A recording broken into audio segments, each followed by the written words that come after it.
The Nigerian Senate on Wednesday, the 20th of July 2022, passed the Electricity Bill 2022. The bill's passage was after considering a report by the Committee on Power. Chairman of the committee, Senator Gabriel Suswam, in his presentation, said the bill seeks to, amongst others, provide an ideal legal and institutional framework to leverage the modest gains of the privatization phase of the electric power sector in Nigeria. This one deals with situation where state, in the bill now, state can legally generate power, transmit and distribute without any hindrance.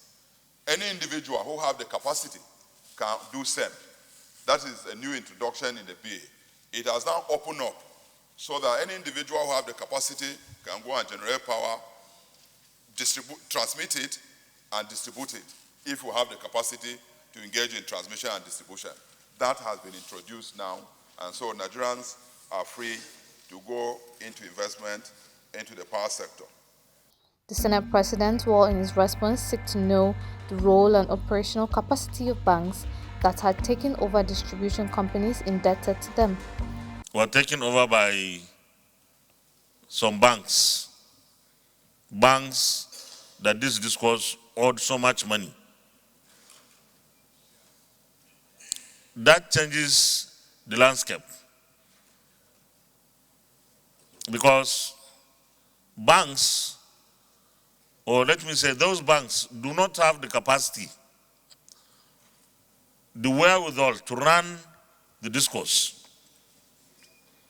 What happens with our discourse now in the hands of banks? Are they going to privatize them again, or government should look into it and do the privatization once again? I don't know, just respond to this.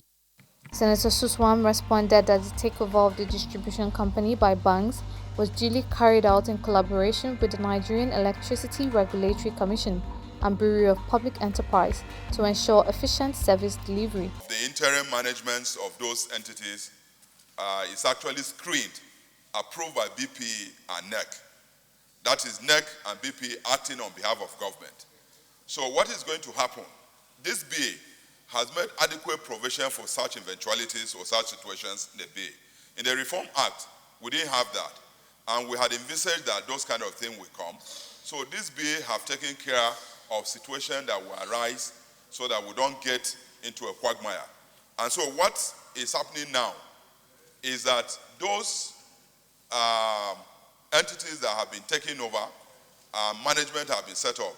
NEC is meeting with the equity shareholders, with BP, in order for them to invite new investors who have the capacity to do that. But that will be done in conjunction with government with 40% shareholding. The Electricity Bill 2022, after a clause-by-clause consideration of the committee's report by the Committee of the Whole, was passed by the upper chamber.